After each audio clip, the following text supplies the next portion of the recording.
Olá, nessa aula nós vamos falar sobre o pecado original. O que é, o que a igreja entende por pecado original, a partir do Concílio de Trento, que retoma Santo Tomás de Aquino. Também vamos ver a tese de doutorado desse teólogo James Allison, um presbítero britânico, que escreveu O Pecado Original à Luz da Ressurreição, a alegria de descobrir-se equivocado. É um estudo que James Allison faz, ele é um estudioso de René Girard, famoso antropólogo francês, falecido recentemente. Então vamos conversar um pouco sobre o que é o pecado original nesse curso de antropologia teológica. Nós vimos o que é o humano no natural, nos desígnios de Deus, e estamos passando agora para a segunda parte do curso, que é o humano no sobrenatural. O pecado original é o que une as duas partes do curso. Porque o pecado original foi a quebra que fez essa cisão entre o natural e o sobrenatural. Deus nos criou naturalmente abertos para a graça e com a graça. E nós, no pecado original, perdemos a graça em Adão e Eva. E daí a necessidade de recebermos novamente a graça. E toda a história da salvação decorre daí. Por isso nós, na antropologia teológica, fazemos teologia sistemática, propriamente dita. Sistemática porque a antropologia teológica une os diversos tratados. Principalmente cristologia, soteriologia, Trindade, Mariologia. Vamos ver então, a partir desses slides que eu preparei, sobre o pecado original. Primeiramente, vamos situar na Suma Teológica.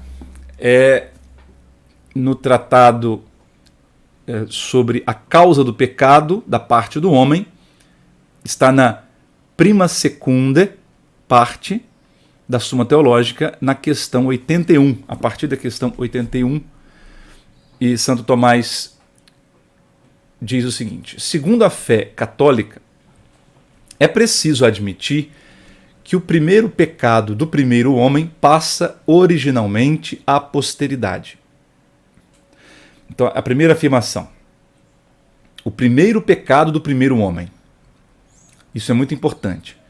Por ele ser o primeiro homem, ele continha em si todo o gênero humano. Toda a raça humana estava presente ontologicamente em Adão. Pelo fato dele ser o primeiro homem, portanto. E o fato de ser o primeiro pecado, porque os outros pecados que ele cometeu não passaram, não foram transmitidos, só o primeiro.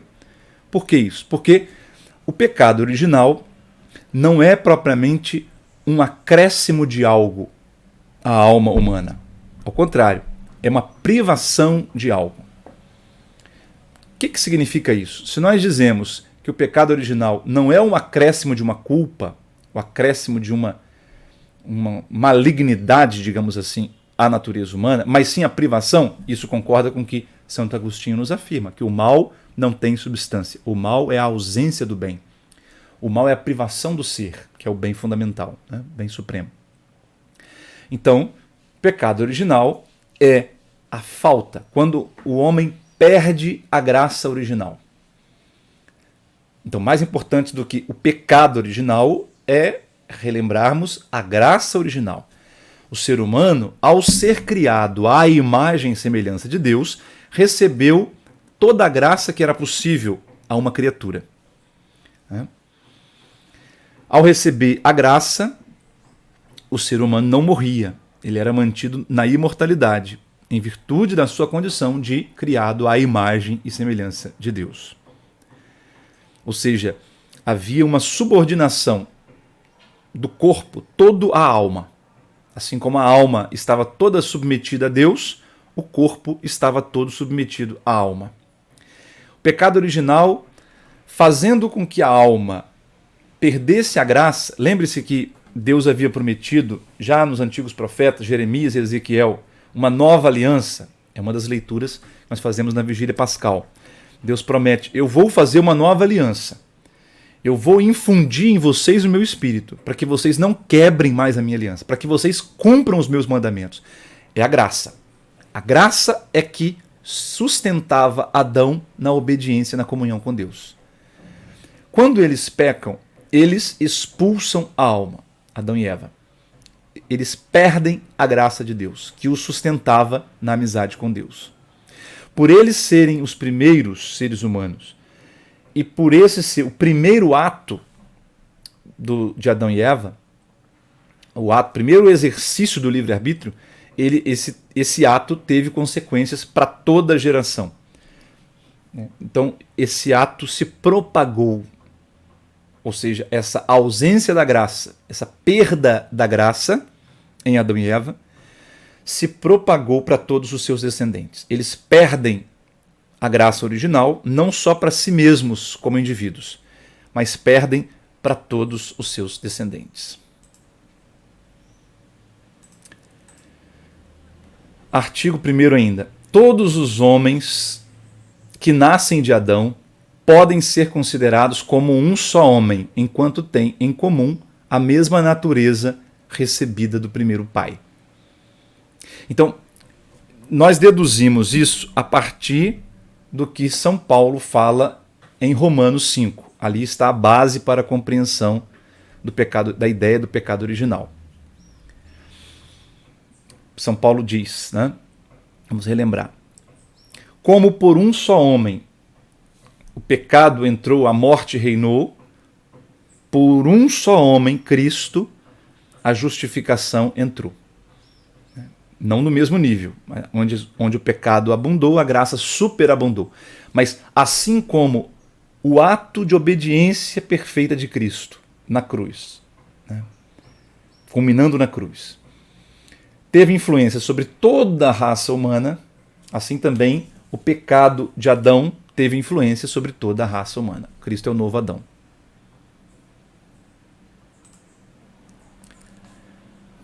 A desordem que se encontra neste homem gerado por Adão não é voluntária por sua vontade própria, mas por aquela de seu primeiro pai, o qual move com o movimento da geração a todos aqueles que procedem de sua origem.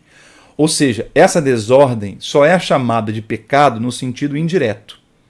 Porque o conceito de pecado, para nós, é um ato desordenado do livre-arbítrio. Plenamente consciente. É necessário ter consciência plena do que está fazendo e liberdade plena. Ora, o ser humano nasce, ele não tem ainda o uso da razão, ele não tem ainda o uso da vontade. Portanto, o pecado original não é um pecado propriamente dito, né? O pecado foi de Adão. Existe na teologia essa diferenciação entre o pecado originante e o pecado original. O pecado originante era pecado realmente, foi um pecado atual de Adão, né, de desobedecer a Deus. Foi a concupiscência, o orgulho da vontade, né? Querer ser como Deus, seguindo o conselho mentiroso da serpente, na narrativa bíblica. Esse foi o pecado originante. Para nós, em relação a nós, ele é um pecado original, porque ele é a fonte, a origem de todos os nossos pecados pessoais. Ainda no artigo 1º. Por isso chama-se original este pecado que procede do primeiro pai para a sua posteridade, como se chama atual o pecado que procede da alma para os membros do corpo. Então, assim como o meu pecado é chamado de atual, porque procede da minha alma e afeta todo o meu corpo, assim também é o pecado original, que procede de Adão e passa para todos os membros de Adão, que somos nós, né? Como o pecado atual chama-se pecado humano, assim o pecado original não é pecado de tal pessoa, senão enquanto ela recebe sua natureza do primeiro pai. Ele é chamado, por isso, pecado da natureza. Então, o pecado original, para nós, não é um pecado humano, pecado pessoal, diríamos hoje, né? É um pecado da natureza, porque ele é propagado na natureza. Atenção, não é uma propagação genética, né? Não é uma propagação biológica, fisiológica, como queira, mas também não é uma propagação comportamental. Foi o que Pelágio insinuou, né? Afirmou. O pecado de Adão foi o mau exemplo que Adão deu. A propagação seria um mau exemplo. Nós aprendemos errado, seria algo comportamental. Também não é isso. Então, o pecado original não é tanto quanto algo transmitido geneticamente, uma doença, por exemplo, não é tanto quanto, mas também não é tão pouco quanto um mau exemplo apenas. É entre esses dois extremos. O pecado original é uma propagação em nível de natureza, né? Portanto, é algo ontológico. Tem a ver com a natureza, com o ser. É impossível... Agora partimos para o artigo 2 da questão 81. É impossível que um pecado dos antepassados próximos ou também do primeiro pai, exceto o primeiro, seja transmitido por geração.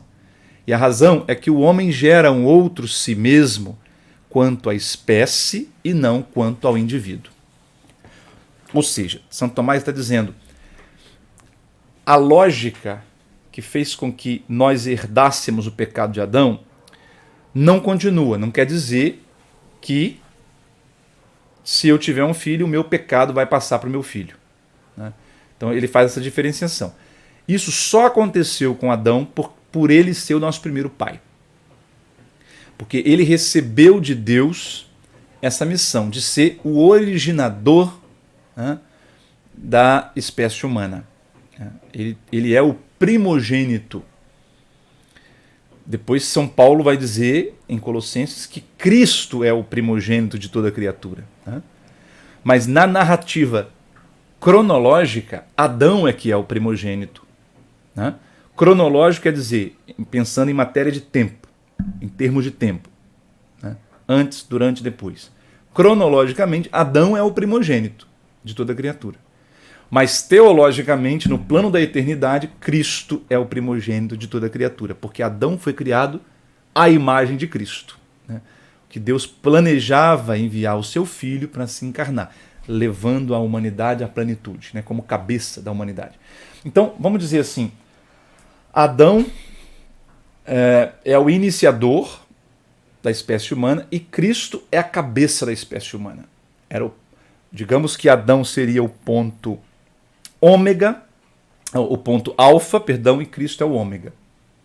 Depois o Apocalipse vai dizer que ele é o alfa também, porque também o alfa, Adão, né, a letra A, o início da espécie humana, já era uma imagem do verdadeiro alfa, que é Cristo.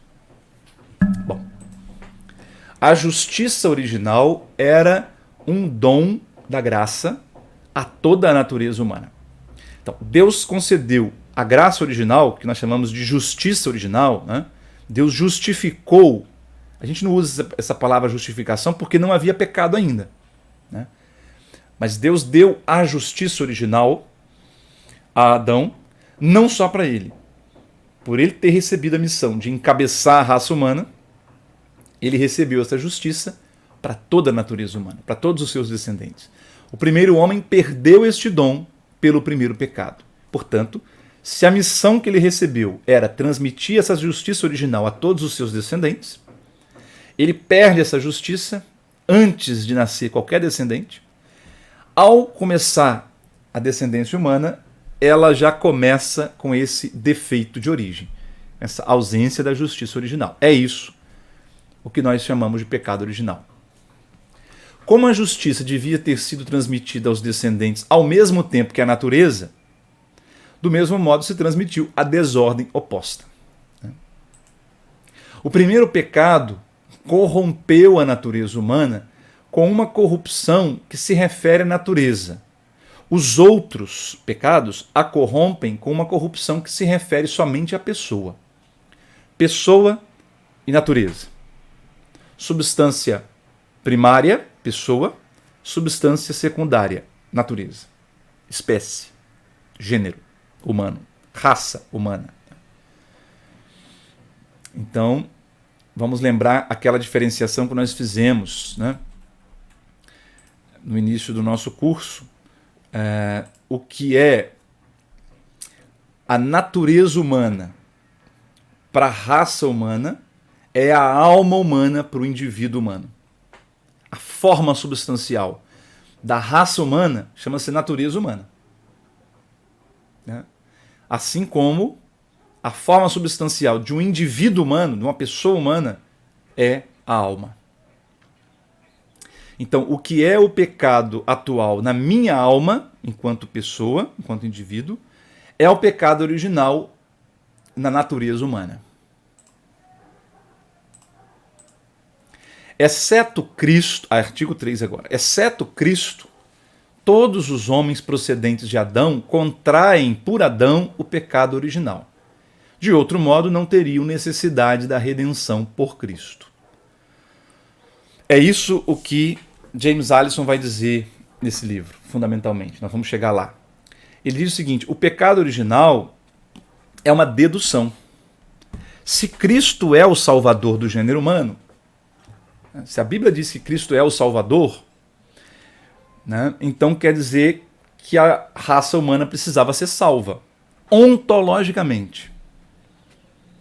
Ontologicamente, não só salvo de pecados pontuais. Não é só a remissão dos pecados que ele veio trazer. Ele veio trazer a redenção.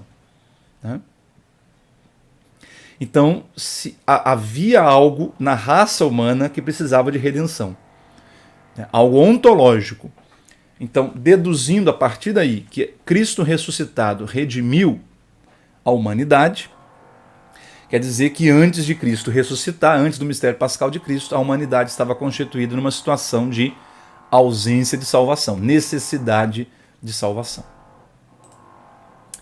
Pelo batismo, o pecado original é tirado quanto ao reato, e a alma, em sua parte espiritual, recupera a graça. Entretanto, o pecado original permanece em ato quanto à inclinação, que é a desordem. Então, ato e reato. O pecado original é tirado quanto ao reato. Reato tem a ver com reação, né? Podemos dizer assim. Então, o pecado original é tirado quanto ao reato, e a alma, em sua parte espiritual, recupera a graça. Entretanto, o pecado original permanece em ato. O que sai no batismo é o reato. O ato permanece quanto à inclinação, que é o que nós chamamos de concupiscência. Ou seja, a consequência do pecado original permanece. O batismo não apaga a consequência. Quais são as consequências? Basicamente, duas. A concupiscência, que é a tendência, a inclinação ao mal, e a morte, a mortalidade. Essas são as duas consequências, as duas sequelas do pecado original. O pecado de Adão é transmitido a todos aqueles que são gerados corporalmente por ele, como a graça de Cristo é transmitida a todos aqueles que são gerados espiritualmente por ele, por meio da fé e do batismo. Aquilo que nós já dissemos, né? Então, a diferença entre Adão e Cristo é que a geração por Adão é via natureza. Né? Pela natureza, o pecado vai sendo transmitido, propagado de pai para filho. Pela natureza. Em Cristo não é a natureza. E por isso mesmo Cristo é celibatário. Para que ninguém pensasse, né, que Cristo veio salvar ao modo da natureza. Como se só os descendentes biológicos de Cristo seriam salvos, etc. Não, não. Cristo é celibatário. Cristo é esposo da igreja. E os filhos da igreja, todos aqueles que são batizados, são os frutos desse matrimônio entre Cristo e a igreja. Né? Então, nós somos gerados pelo batismo, nós somos descendentes de Cristo. Né? Descendentes de Cristo. Então, o pecado original é propagado via natureza, ao modo de natureza. A redenção, a justificação em Cristo, a graça, é transmitida mediante a fé, através do batismo. Aí, nessa edição da Loyola, da Suma Teológica, tem uma nota do tradutor. Ele diz assim: mesmo que a pena da privação da graça, reatos, desapareça, as feridas do pecado permanecem ativas. A pessoa recebe a graça, mas conserva uma natureza ferida, que ela transmitirá da maneira como a recebeu. Vamos lembrar a diferença da posição católica para a posição protestante. Lutero diz que a natureza foi destruída. Os católicos dizemos que a natureza foi ferida, prejudicada, mas não destruída. Então Lutero é muito mais pessimista. Nós católicos somos muito mais otimistas em relação à natureza. Agora partimos para a questão 82. A essência do pecado original. Artigo 1º. O pecado original é uma certa disposição desordenada provinda da ruptura da harmonia na qual consistia a razão de justiça original, do mesmo modo que a doença destrói o equilíbrio na qual consiste a razão de saúde. Santo Tomás usa a linguagem da sua época, né? Ao falar a razão de uma coisa, né? O pecado original é uma disposição desordenada provinda da ruptura da harmonia. O que é essa harmonia? O corpo todo submetido à alma, assim como a alma toda submetida a Deus. Artigo 2. Só o primeiro pecado do primeiro pai é transmitido à posteridade. O segundo, terceiro pecados não são transmitidos. E o pecado de Caim ao matar Abel não é transmitido. Né? Só o pecado de Adão, por ele ser o nosso primeiro pai, como já dissemos. Artigo 3. Toda a ordem da justiça original consiste em que a vontade humana era submissa a Deus. O pecado original é materialmente a concupiscência, mas formalmente é a falta da justiça original. Então, Santo Tomás está usando a linguagem aristotélica de matéria e forma. Matéria recebe a forma para ser algo realmente existente, uma coisa. Uma coisa que existe fora da mente é, no caso das substâncias compostas, uma matéria que é tal e qual segundo a sua forma. Então, qual é a matéria do pecado original? É a concupiscência. E a forma do pecado original? A ausência da justiça original, a falta da justiça original. Então, a justiça original era isso, a vontade humana submissa a Deus. A alma submissa a Deus, totalmente. Isso era a justiça original. Né? Deus infundiu em Adão essa graça, a graça da justiça original. Adão perde essa graça, atenção, que nós vamos falar disso nessa parte, quando chegarmos à parte sobre o sobrenatural. O ser humano perde a justiça original, perde a visão beatífica, né? Perde a comunhão com Deus, mas não perde a capacidade de receber de novo essa justiça, de receber de novo essa graça. Não perde a abertura para essa graça. Né? Isso é muito importante. Por isso aqui, volto a dizer, os protestantes, assim como Pelágio, né? Os protestantes querem seguir radicalmente Agostinho, mas no fundo terminam por seguir Pelágio. Porque Pelágio tinha uma visão negativa em relação a tudo que era natural. Pelágio, por exemplo, não via que a arte dos antigos gregos e romanos tivesse qualquer valor. Tudo que os antigos pagãos, antes de Cristo, faziam de bom era pecado, pelo menos virtual.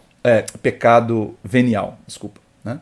Até a coisa boa que o ser humano fazia, segundo Pelágio, era pecado venial. Quer dizer, um pessimismo muito grande. Lutero também vê isso. Né? Lutero não consegue ver nada de bom no ser humano, naturalmente. Por quê? Porque a natureza humana foi destruída pelo pecado original. Nós não vemos assim. Por isso é que nós, católicos, por exemplo, não temos problema em falar das sementes do verbo, em ver elementos da verdade nas culturas. Nós não vemos problema em assimilar no nosso calendário de festas, na nossa indumentária litúrgica, elementos do paganismo. Ora, basta lembrar que a mitra, que os bispos usam, o nome mitra é o nome de uma divindade pagã, né? E a festa do Natal provém, enfim, vários elementos, desde as vestimentas, a dalmática e a casula, por exemplo, eram vestes usadas pelos senadores romanos,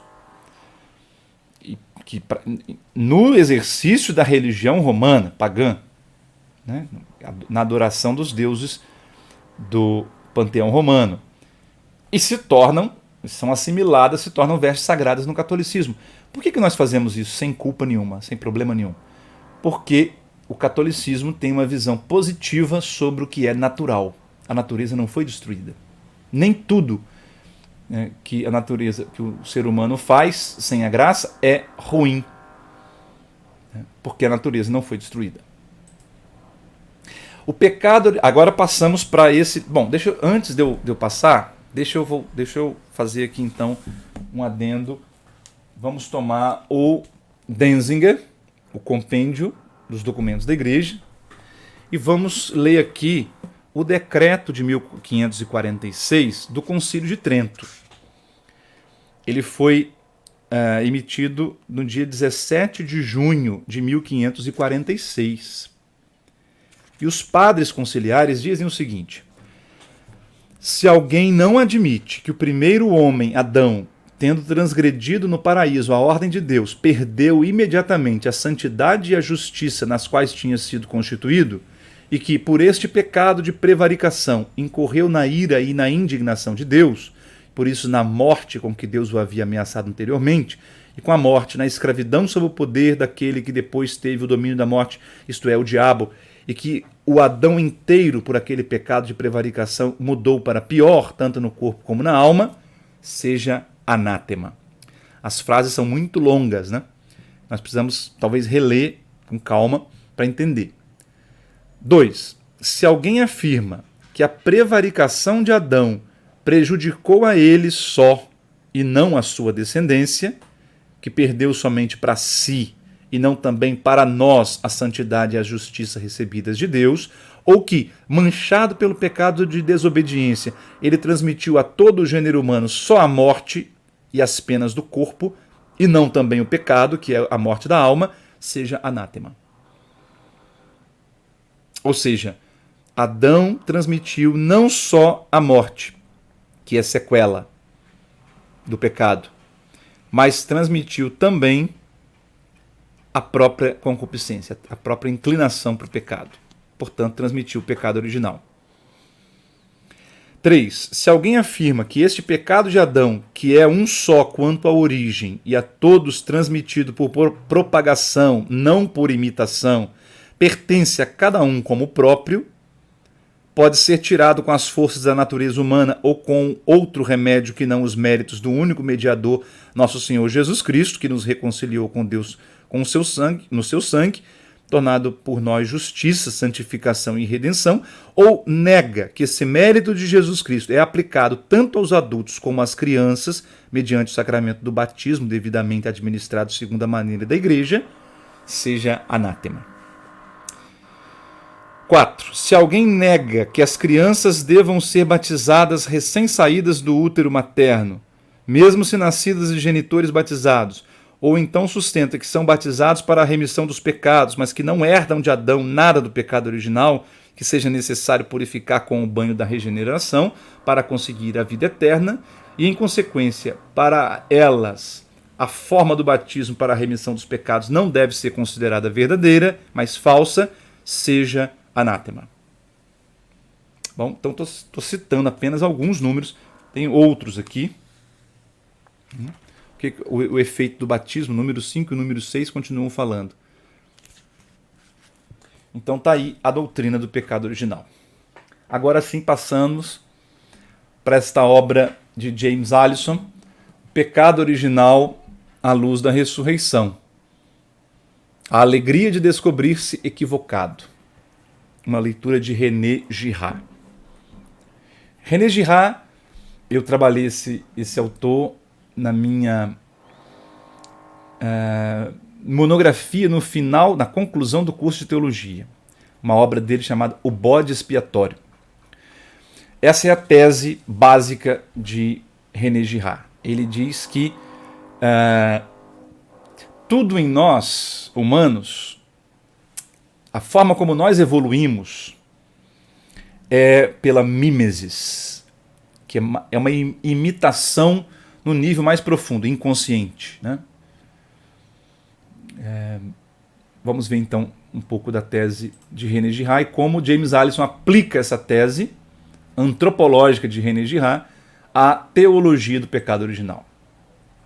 Primeira conclusão de James Allison. Não existe uma doutrina do pecado original na tradição judaica. Não existe. A doutrina do pecado original não é anterior, mas segue de e é fundamentalmente dependente da ressurreição de Jesus dos mortos. Veja, não basta o Gênesis 3 para deduzir daí uma doutrina do pecado original.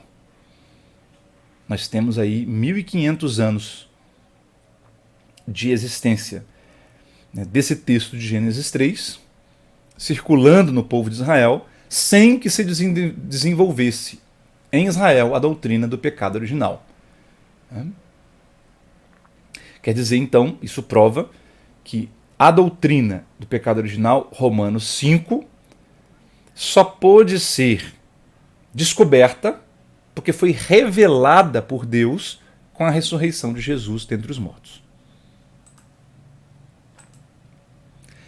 Então, a teoria mimética de René Girard, vamos lembrar que, então, René Girard nasce na França em 1923, morre nos Estados Unidos em 2015. Então, ele diz o seguinte: o desejo, a palavra grega epitomia, é a concupiscência. O desejo humano não é linear, desejar objetos. Isso é uma conclusão que vem sendo confirmada pela psicologia. Por exemplo, hoje se sabe, falando do desejo sexual, tá?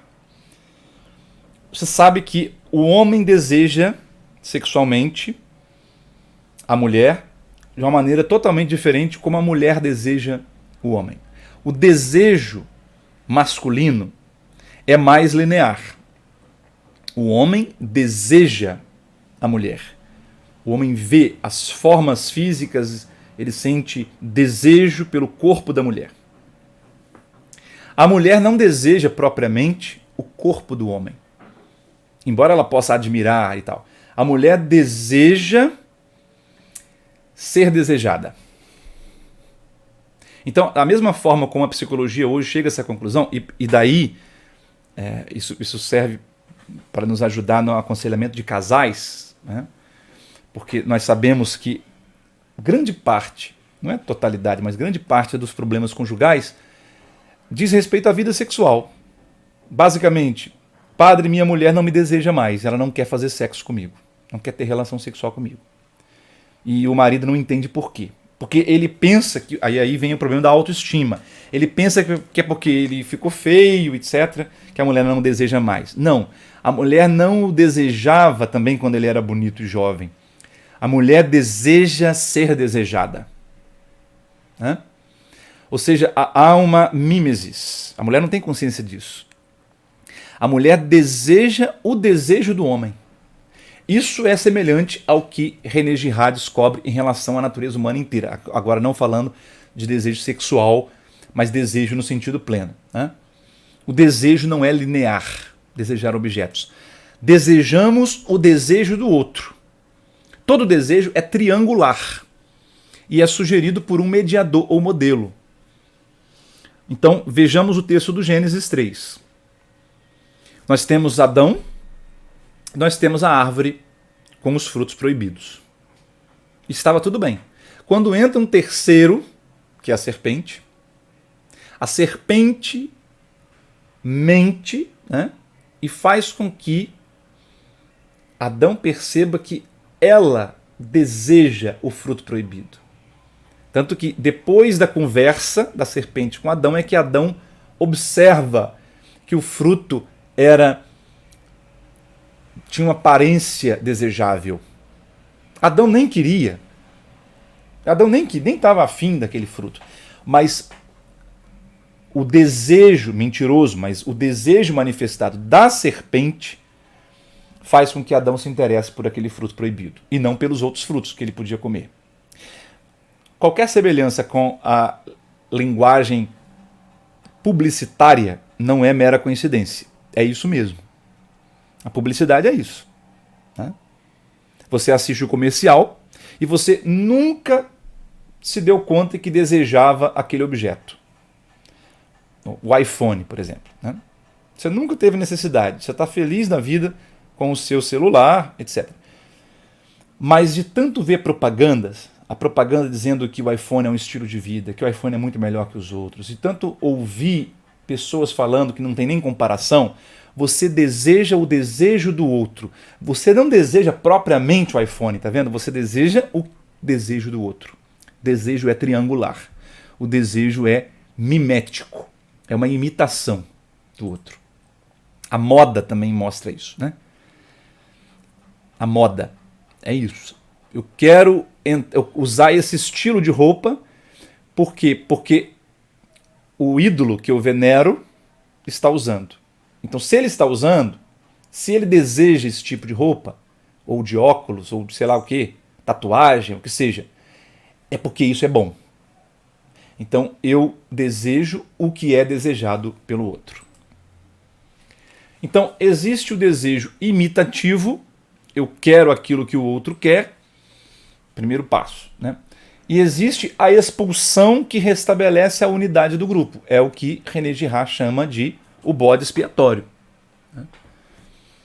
Eu preciso expulsar aquilo que compete comigo. Né? Aí entramos na história de Caim e Abel. Né? Caim e Abel oferecem sacrifícios a Deus. Caim acha que Deus gostou mais do sacrifício de Abel. Então o que Caim faz? Eu elimino Abel e a minha angústia vai ser resolvida. É o bode expiatório. Essa expressão bode expiatório vem de Levítico capítulo 16. Tá? O dia do perdão, Yom Kippur, em Israel, tem 2 bodes. O bode que é oferecido em sacrifício, de amizade com Deus, de comunhão com Deus, e o bode expiatório. Israel vem, toda a comunidade, e conta os pecados no ouvido desse bode. Qualquer semelhança com a confissão no confessionário, a comunidade que vem contar no ouvido do padre os pecados, não é mera coincidência. Né? E o Israel conta suas iniquidades no ouvido do bode e joga o bode ou barranco abaixo ou manda para o deserto para ele morrer lá. O bode leva a culpa da comunidade.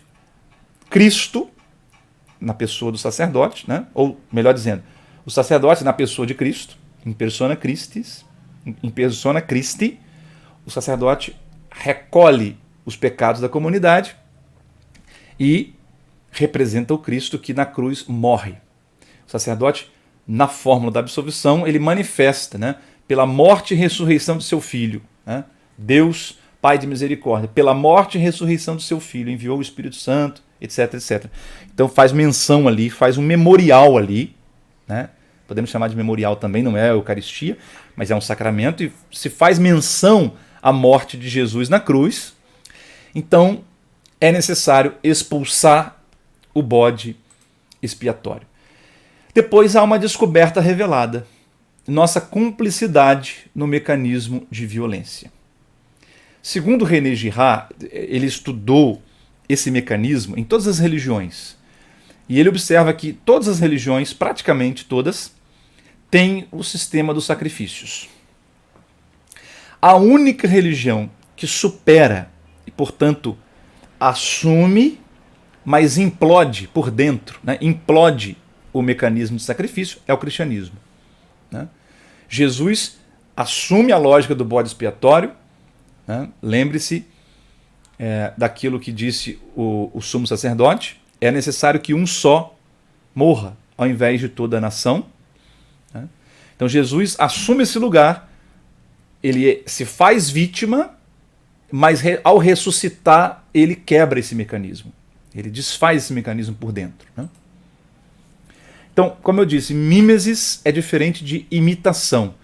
A mimesis é interior, não consciente. Está na base da própria constituição dos atributos humanos. Eu não dou conta que eu estou praticando mimesis. Imitação é algo que eu faço conscientemente, quase sempre. Né? Então, Pelágio diz que o pecado original seria apenas a imitação do pecado de Adão e Eva. Um mau exemplo. Eu já mencionei isso na primeira parte da aula. Então, em René Girard, como eu mencionei, nos evangelhos nós temos a mimesis pacífica. Alisson diz assim: não podemos renunciar ao desejo como tal, pois é justamente ele que nos constitui como humanos. Mas podemos aprender a desejar de outra forma, o que significa recriar nosso próprio ser. Isso está muito claramente na carta de Paulo aos Colossenses, quando ele diz, e a leitura que nós lemos no dia da Páscoa, cobiçai as coisas do alto. Não é para parar de cobiçar. A cobiça é algo humano. É isso que nos constitui como humanos. Cobiça quer dizer desejo. A questão é o que nós passamos a desejar. Então há uma migração do desejo. Ao invés de desejar as coisas da terra, passamos a desejar as coisas do céu. Então por isso é que a repressão nunca resolve o problema. Né?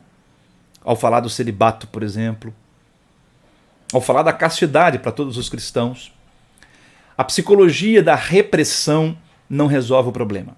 Porque é como se nós quiséssemos sufocar o desejo, negar o desejo.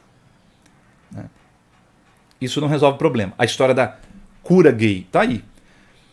Eu vou me convencer terapeuticamente que eu não desejo. Eu vou negar que eu desejo pessoas do mesmo sexo. Não resolve o problema. Né? Não existe cura gay. O que existe é o que a igreja propõe. É a sublimação. Né? Eu posso educar o meu desejo, evangelizar o meu desejo, desviar o meu desejo da violência, do mal, da perversidade, da promiscuidade, que seja, para coisas boas. Né? Portanto, se diz que o celibato é não a repressão do desejo sexual, mas usar a força motriz do sexo, que é vida, que é vitalidade, para a pastoral. Né? A evolução nos símios superiores, vamos lembrar aqui o que Darwin nos ensinou sobre a origem da vida humana na Terra. Né? Os símios superiores tinham já a mimesis de apropriação. Essa é a teoria de René Girard, que James Allison assume. É uma teoria isso que eu vou falar aqui agora, tá, gente? É apenas para nos ajudar a refletir. Então, parece, segundo o que se sabe, que entre os símios superiores, né, quando começam a surgir o gênero Homo, que havia várias espécies dentro do gênero Homo, né, todas as outras espécies sucumbiram, pereceram, foram extintas. Somente a espécie Homo sapiens sapiens sobreviveu. Parece ter havido uma mimesis de apropriação, uma escalada incontrolável de violência. Né? Porque a extinção não é só por cadeia alimentar. Então, de alguma forma, nós, Homo sapiens, por uma série de fatores, derrotamos, matamos os exemplares de todas as outras espécies dentro do nosso gênero, os hominídeos. Né?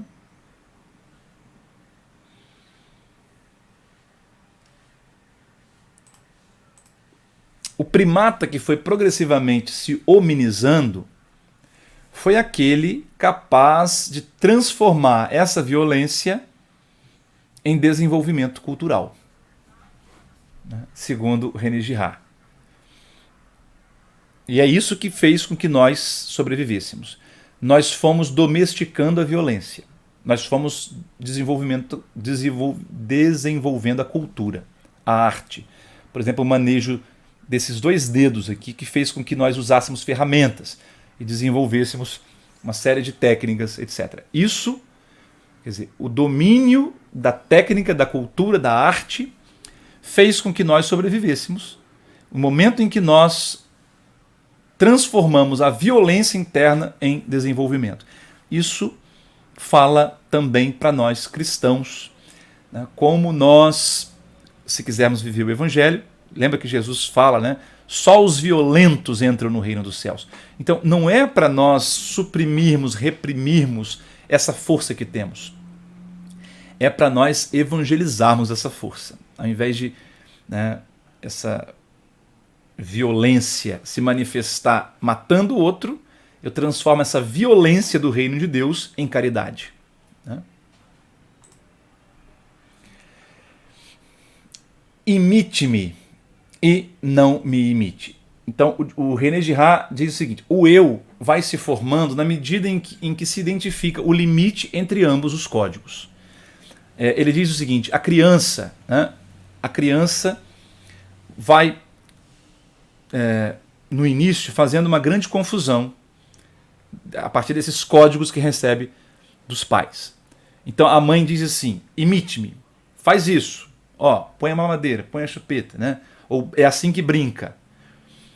E aí o filho vai observando e vai imitando. De repente a mãe para de fazer isso e vai acender o fogão.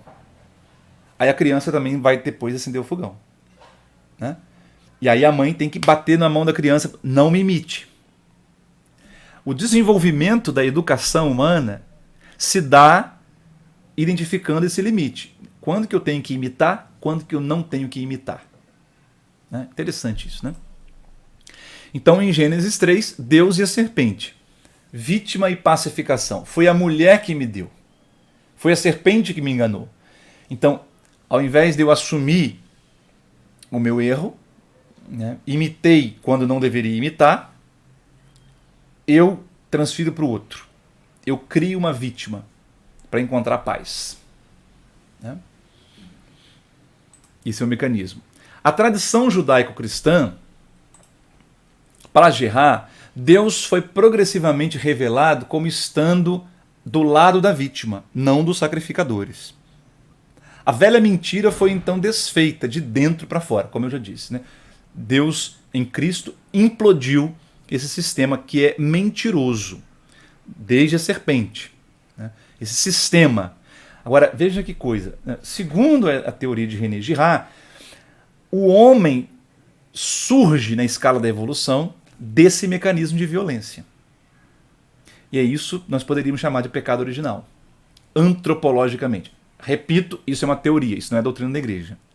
Mas nos ajuda a pensar como que o pecado original não é observado só na revelação, como algo que não tem nada a ver com o nosso dia a dia, com a nossa experiência humana concreta. Tem algo sim a ver, né? É o que mostra aqui esse texto. Então, as 3 faculdades da alma são formadas pelo desejo, diz James Allison. A inteligência, a vontade e a memória. Então, o que é inteligência? O que parece tão racional, na verdade, é mimético. Né? O que é o racional? É quando eu imito o que a ciência me diz que é o certo. Então, é o desejo daquilo que o cientista disse que é o bom. A vontade, somos heterônomos. Né? A nossa vontade nunca é autônoma. Né? Nós praticamos essa religião porque os nossos pais praticavam essa religião. Nossa vontade é mimética. Né? E a memória também é repetição por desejo mimético. Né?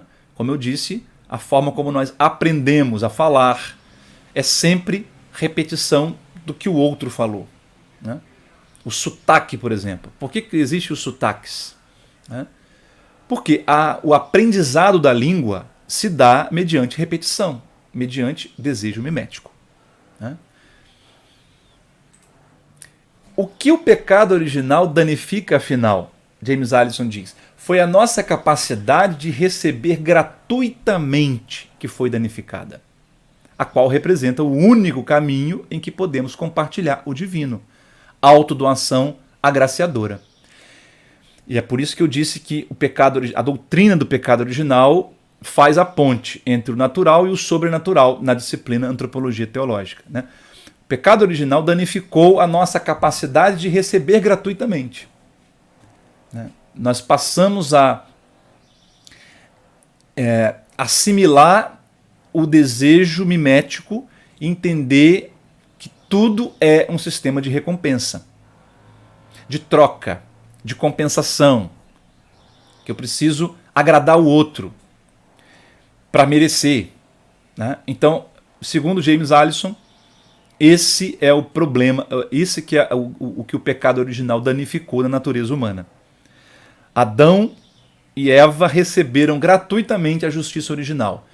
E essa capacidade de receber gratuitamente foi danificado pelo pecado original. Bom, assim terminamos a nossa aula. Espero que ajude na reflexão sobre o pecado original. E vamos seguir com o nosso curso.